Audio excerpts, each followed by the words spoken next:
Hey, what's up, you guys? Happy Saturday. Happy Easter weekend. Welcome to the NFL podcast, the First and 10 NFL podcast, episode 3. You guys ready to go? How you doing, my friend? I'm good. Good. Another crazy weekend. Couple of I pro got days. I got my favorite cup here. Nice. Nice. I got to remember to bring mine next time. I drink out of this water bottle. Oh, no. I got to put, I know You you're gotta right. get in My there. bad. Next time I promise. My bad. So I you ready to go? Yeah, I'm ready. Let's get this under the way. Let's do this. Let's do it. All right. So did you happen to watch the pro days? Did you see Justin Fields and Mac Jones's pro days? Yes, I didn't see Max. I saw Justin Fields. Okay. So I made some comments last week, which I have to take back. Although it must have got out there somewhere because he wasn't in compression this week and he looked like a quarterback to me. He was making great throws. He was having fun. He did a trick play at the end where he tossed it to the wide receiver and he ran out and caught a pass. He looked like your typical, yes, a pocket passer, but he looked the part. Mm-hmm. Yes, he'd be good for not for us because we need a starter. But if he could get with somebody where he could sit for 1 or 2 years out of the 49ers, this kid could be the real deal. This kid could be the real deal. You know, so I was impressed with him that way. So I took back my comments from last week. And I got to tell you, Justin Fields, if this kid can't make it as a quarterback, he could definitely be a running back because the dude is he's fast. You know who he reminds me of? Reminds me of Watson. Okay. That's what he reminds me of. Okay. Or like he's even got a little Randall Cunningham in him. Okay. I think he's fast. He looked good to me. I know somebody came out and knocked him as, you know, last one into practice, first one to leave practice, last one into film study. I don't know how true that is, so I'm not even going to go there. But again, and we're taking the pro days with a grain of salt. We already said that, but exactly. I can't see how this kid is dropping out of the top 10. I forgot whose draft it was. Their mock draft has him at 11. Oh, I looked at some mocks. They have him at 3. Yeah, that's probably more likely. Going to San Francisco. So. Okay. So we were talking about Zach for one last time, and did you see Todd McShay's mock draft? I don't know if I saw Todd's. Why? Okay, well, what did it say? Just something real quick again. I don't want to. He's got him going 2 to the Jets, definitely. But he says about Zach Wilson, in 2019, he struggled. And in 2020, he played against poor competition. That to me right there, right? Red light. So why number 2? Like, why do people still see him at number 2? I don't know. You know? I don't know. I mean, like I said, every mock I've looked at has Wilson going 2. Yeah. Every single one. And I mean, personally, I'd like to see him keep Sam. So do I. I'd like to see him draft. I'd like to see him draft Sewell at 2. Yeah. I agree. You know, and I mean, what are we going to start all over with this kid? You know, every it seems like every 2 or 3 years we reset the clock, doesn't it? Yep. Well, whether it's a coach, QB, GM, it doesn't matter. Exactly. And Kevin, from 2009, we draft Mark Sanchez in the first round with the 5th pick, and we drafted in 2018 Sam Darnold with the 3rd overall pick. And now we're the only team in football history to have a first round pick in the last 12 years and pick 3 quarterbacks in the first round. None of them, we don't know about Zach Wilson. None of them might pan out. That's ridiculous. Well, ask yourself why. Do we even know about Sam? No, we don't. We don't. But if history's any history gives us any information, if you take what the Jets did with Sanchez under the first 2 years, strong offensive line, strong wide receivers, strong running back, and a good defense, you win ball games. The Jets did the total opposite with Sam. They got probably a better quarterback than Sanchez, in my opinion, and did nothing for him. I mean, look at that video we have up on our channel, okay, of the Patriots, the divisional round, where the Jets went up there and beat them. Yeah. Look at the ballers they had: Braylon Edwards, Santonio Holmes, Kochery, Sean Green, Delanian Tomlinson. Before come him, on, man. Yeah. Come on. This is what I'm saying. Like, Jet fans want to run him out of town. And I mean, for the last couple of years, our best receiver has been Robbie Anderson. Yeah. Come on. And let me tell you, I'm going to send it to you if I find it. I found a clip yesterday, and it's just a teaser, and I couldn't figure out how to watch more of it, but I'm going to try today. Robbie Anderson really telling you what it was like his last 3 years with the Jets, how Todd Bowles, good guy, but didn't seem to have it for New York, didn't want to be there. And the Gase is very interesting. Like, they're only little snippets, but he says how with Gase, we were used to losing, and that was okay. It's a culture. It's a culture, just like winning's a culture. Losing is a culture. But when you hear a player who's still young coming out and saying, usually you hear things like that once they retire, like they, and it's just a little snippet. I'm going to try to send it to you later. I'm going to try to find more of it because I wanted to hear what else he had to say. For years, this damn franchise has accepted losing, accepted it. Yeah. And it goes right from the top, from the Johnsons, because they're okay with it. They're okay. Yeah. How many times they come out and say, "Oh, it doesn't matter if we make the playoffs this year." What the hell? What's the point then? No, exactly. What's the point? What are you doing this for? Let's be competitive. Oh, we got a moral victory last Sunday. Yeah. We only lost by 3 points. Yeah. You're an ass. Agree. Let's win March. Let's get all the papers in March. I watched Mara this week and Rooney come out and say, you know what? Mara said Daniel Jones has to make the jump this year. There has to be an improvement. We gave him everything he needs. Yes, they did. Yes, they did. Yep. And now, if you can get a couple badass offensive linemen, you got a couple wide receivers. Yeah. Okay. Maybe you'll give Sam what he needs too. Exactly. Whatever they did, and with I think it was Tannenbaum that time. I think he might have been the GM back then in 2006. Everything they did for Sanchez or everything Parcells did, they did the opposite for Sam Darnold. Mm-hmm. They took away everything, stripped it down to and McCagnon was a bad GM at drafting, but I remember the end of the first year with Sam. They were playing the Texans, I think. Mm-hmm. And man, he was running. It was later in the year. I mean, we weren't playing for anything as usual. Yeah. And I mean, he was running around like Fran Tarkenton. Uh-huh. And it was insane. And I remember even J.J. Watt came up to him afterwards and they made a big deal out of him going in. Yeah, I remember that.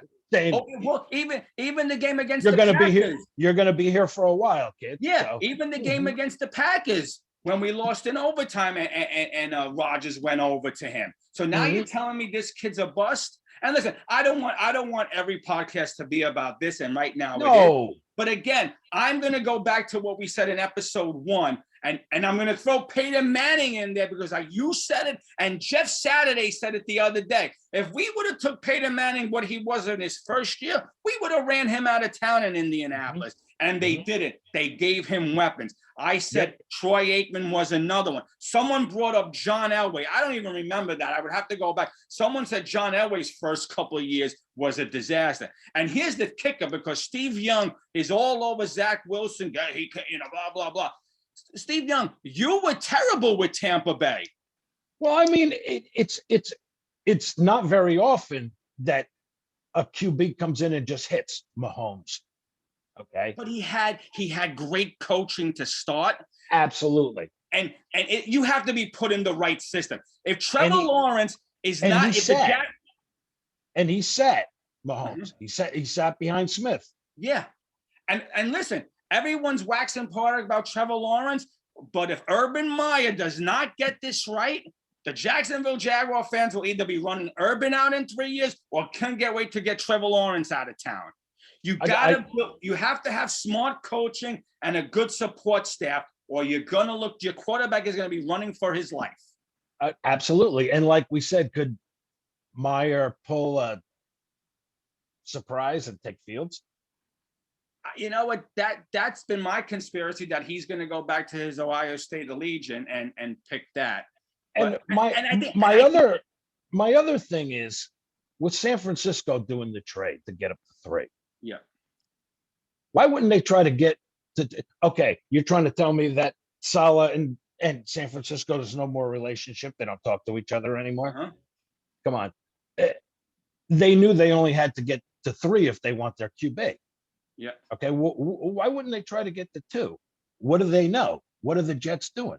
Do they know the Jets are not taking a QB, taking a lineman, or are they just setting themselves up for the 3rd best QB? Yeah. I don't know. We don't know. And you could spin it the other way around. Maybe they wanted Zach, like some people were saying, and they knew the Jets were taking him, or they figured we don't have to go as high as what the Jets want, because the Jets aren't taking the quarterback we want, or they're taking a quarterback. Or they're taking the offensive lineman, right? Exactly.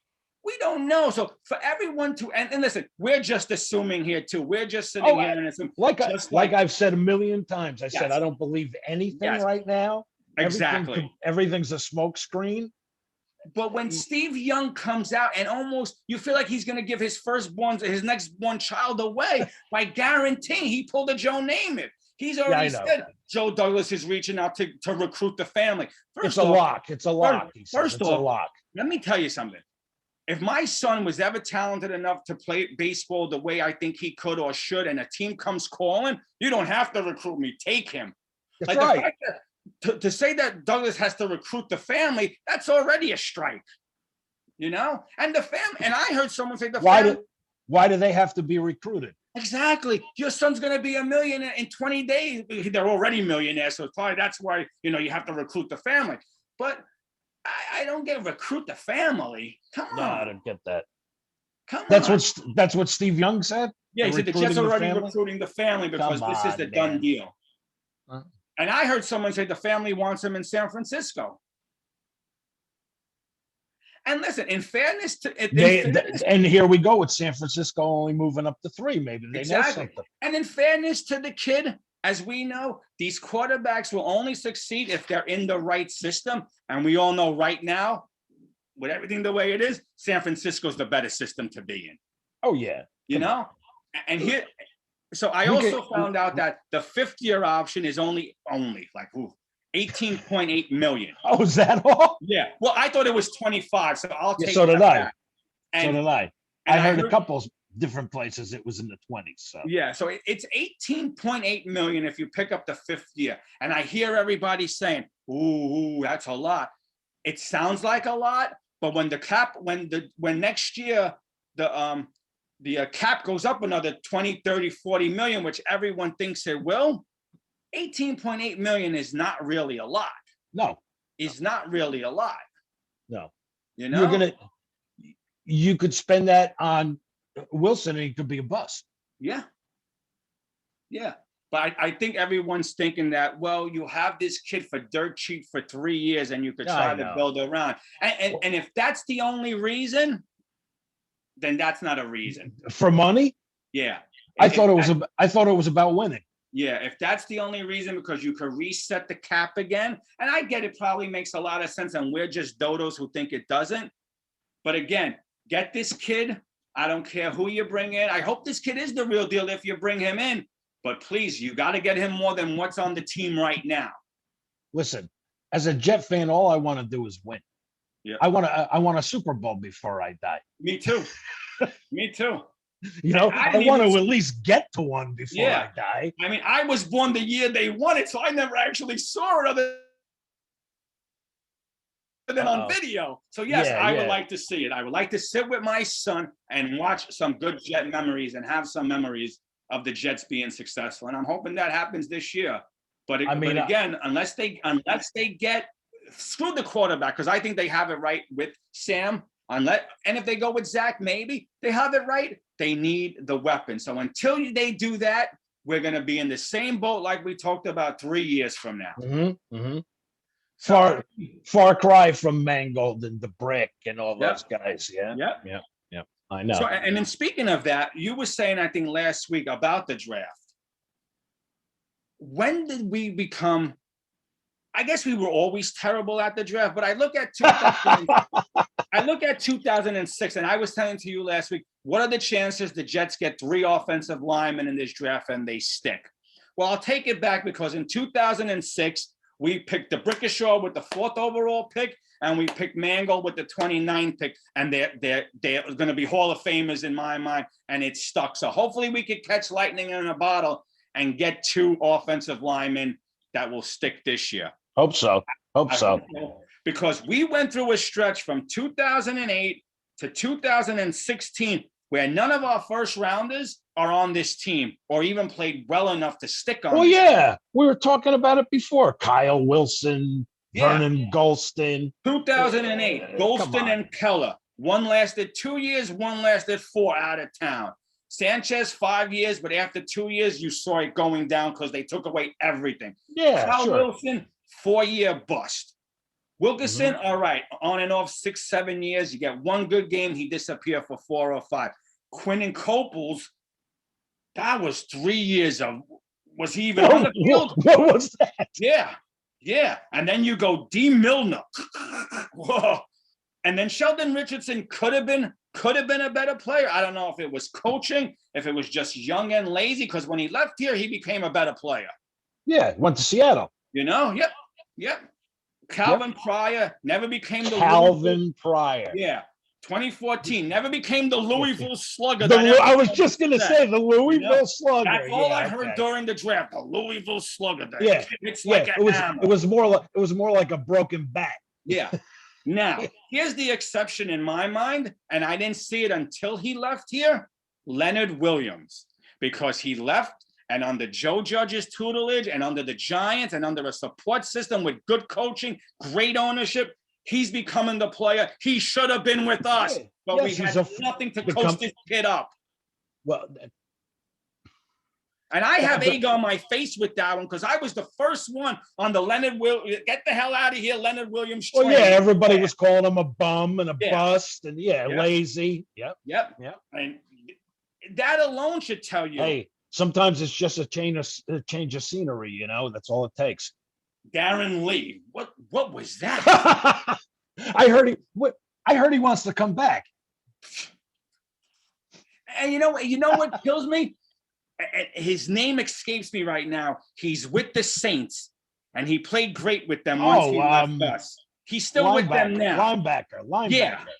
Yeah. Again, you get him out of a poor coaching system, get him to play a position that, move him around, play to his strengths, and boom, look what they turn into. What they turn into. Well, speaking of linebackers on the Saints, remember when Vilma went there? Yep. Another one of my favorites, Jonathan Vilma. You wonder, all right, so maybe not so much 2008. You could play 9-10 years in the league now. You wonder, and you probably couldn't pay them all, but I'm just imagining if all these picks, even if 5 of them would have panned out in the last 10 years, we could have been a team like New England, 5-6 good years under our belt. But yet every first rounder we just named was a bust and out the door in under 4 years, 5 years. It starts at the top. It's the same reason you go hire a consulting firm to hire a head coach. What the hell's the matter with you? Yep. What are you? This is not Johnson & Johnson. It's football. Yeah. No, but our owners are Johnson & Johnson. So. Yeah. Well, holy crap. Yeah. We have no idea what we're doing. Listen, that's going to be the thumbnail on this podcast. Exactly. I got news for you. That's our team slogan. Who did they hired? They hired Casserly and who else? Something. I know they had Idzik get this firm to come in and. Come on, man. Yeah. And the last one, the last one was Peyton Manning calling up and saying, got to hire Adam Gase. So Yeah. he's a quarterback whisperer. Yeah. Well, where's Peyton? Has anybody asked Peyton what the hell that was all about? No, because he's going into the Hall of Fame this year, so no one wants to tarnish that legacy. Yep. And then I'm getting my jet.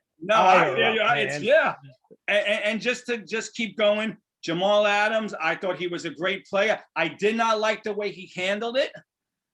So he ran himself out of town.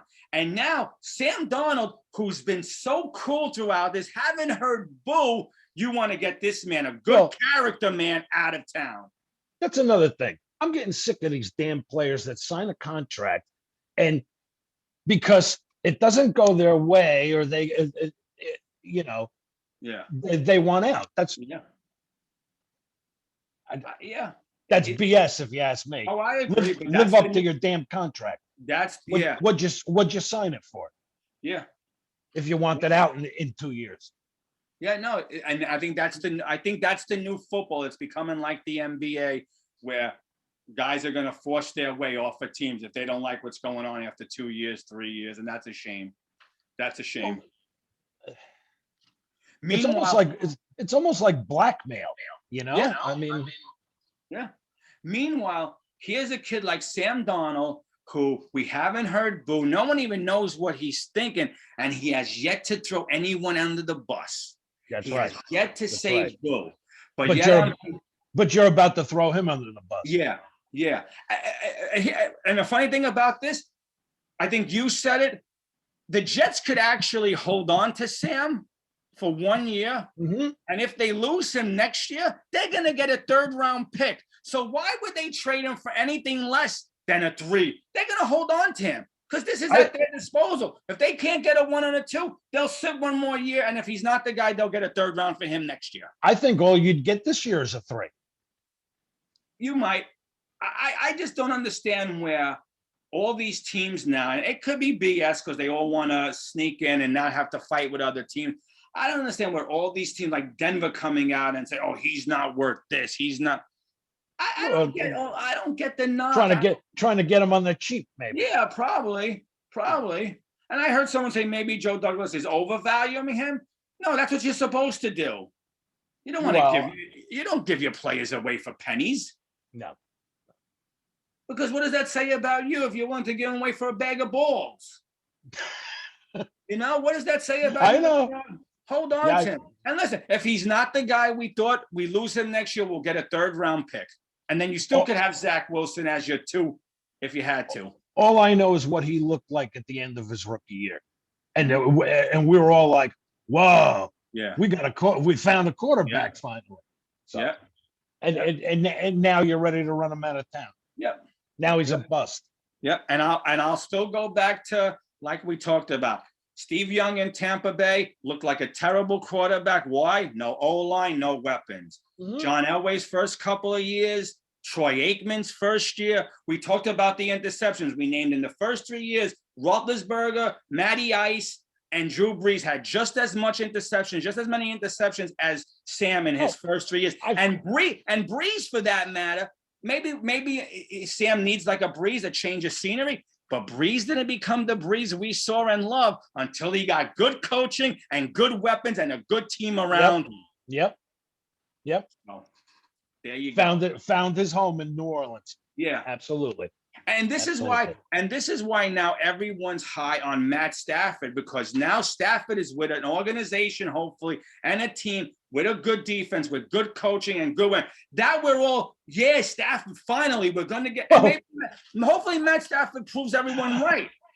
I've always had this nightmare of somehow Sam winding up where else? In New England. Yep. Yeah. Somehow he'd rigmarole it, Belichick, and maybe we'd trade him somewhere else. Then he'd do a trade with that team, and it would be and he'd haunt us. He'd haunt us for years. And to quote George Costanza, they'd be sticking it to us. No, exactly. You know what? Again, let's bring in Zach Wilson. I'm even going to say, I give my blessing, Zach Wilson, number 2. But if we don't build this wall with the weapons, so he could shoot off anytime he wants, it's going to be the same 3 years from now. Honestly, what? Okay, what if you dump Sam? Okay. They picked their Lord and Savior Zach Wilson. Yeah. Okay. And in 3 years, we're talking about the same thing. That's what I'm saying. Then what? Then what? We reset the clock again. Oh, maybe another coach, maybe another quarterback. Oh, we're picking second, first in the draft again. Yeah. It's like, listen, when they hired Gase, I told a few of my friends, and I even said to myself, I said, we're going to be in this situation 3 years from now. It's going to be the same thing because, again, it starts from the top. Who hires a losing coach? The Jets. Yeah, I agree. Within your own division. You've seen him over and over and over and over again. You know how he ruined Tannehill. Yeah. You know how players left because they couldn't stand him. Yeah. But yet you hired him? Yeah. So what in your head has to say, ooh, give me some of that? Exactly. You know? Because like the picture, we have no idea what we're doing. No, we are clueless. Yeah, we are clueless. Which, let's talk, before we wrap this up, let's end on a funny note. So this will be the 4th time that the Jets will be picking second in the draft. Let me tell you how those other 3 second round, those first round picks at 2 went.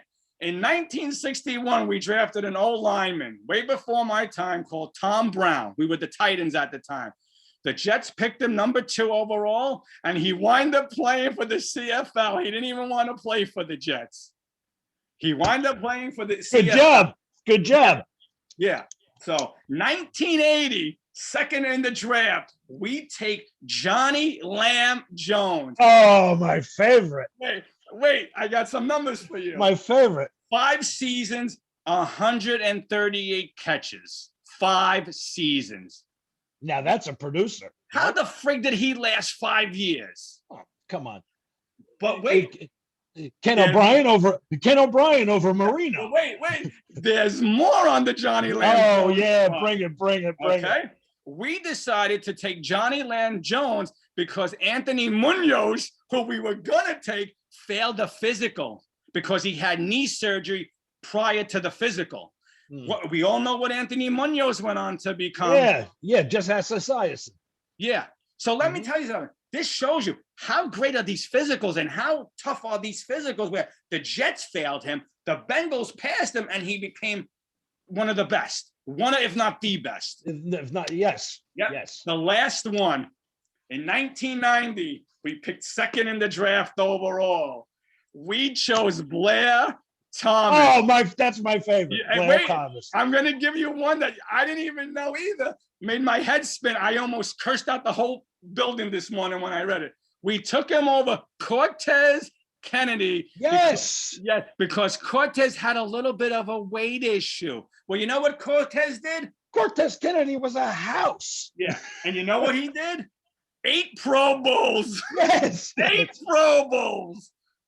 So if the number 2 curse is still alive, they were right on top of things. Yeah, again. So Zach Wilson, welcome to the number 2 curse. If anything, the Jets should get out of number 2 because it's not working. And, you know, we sit here and we kill them. But do you realize the crap we've witnessed from you people? Yeah. And by you people, I mean the Jet organization. Yeah. But yet, we still buy your stuff. Yeah. Okay. I sit on my couch every Sunday from 1 to 4 and watch them religiously. Absolutely. I support the channels they're on here in my local area. My son now, I'm buying all his stuff, the Jets trying to keep everything alive. And I sit here and I watch. I don't know. I don't even have a word. I don't want to curse. I don't even. Yeah, believe me, I've stopped myself a few times. Yeah, today. I don't even have a word. I wanted to just fly out of my mouth. And I don't know where after 2007, after the Revis draft in the first round at 14, where it all went wrong because I gave you the list. And from Jamal Adams up until now, this team should have been building something great, something that we were going to be, the Jets. They can't even get the coach right. They can't even get the GM right. This is our third GM in how many years? Yeah, 5, right? 15, Come on. 15.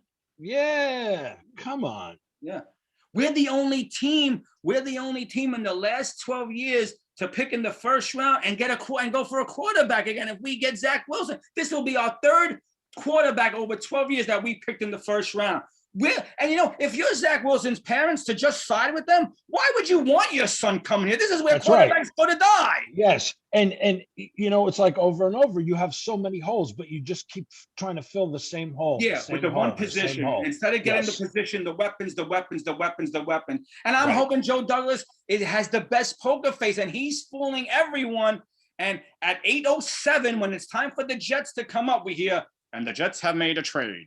Or the Jets pick old lineman or wide receiver or this or that, Go back to the draft with Sam and look at how they were touting him coming out. It was him and Mayfield. And everybody was shocked when the Browns went with Mayfield that one. Everybody thought it was going to be Sam. Yep. Yeah, so, agree. So all these big draft gurus and analysts and everything, you were all wrong about Darnold. Now he's a bust. It doesn't even make any sense. No. Yeah, I know. Well, now that we've ranted yeah, I feel better. My heart rate's coming down now. Well. Another great one, brother. This was awesome. Yep. Listen, and what we're going to do is, everybody, thanks for tuning in, by the way. As we get closer to the draft, we're going to put up more shows for you. We want your feedback, too. So go on the YouTube channel, comment, let us know what you're thinking. Let us know what you think of the show. And as we go forward, we're going to get deeper and deeper to this draft. It's going to be fun. Oh, yeah. Okay. Sounds good. I'm ready. Let's do this, Jet Nation. Well, all right, Jet Nation. Happy Easter weekend, everybody. My friend, it was good talking to you today. Always, Kev, always. We'll do this again next week. Yep. Okay. And watch for little surprises during the week as we get closer to the draft. So you never know what kind of clip is going to come up from us. That's right. What kind of rant we're going to go on. That's right. All right, you guys. All right, brother. Stay well. Have a great weekend. You Stay too. heavy and jet up. Yeah. Talk to you later. All right.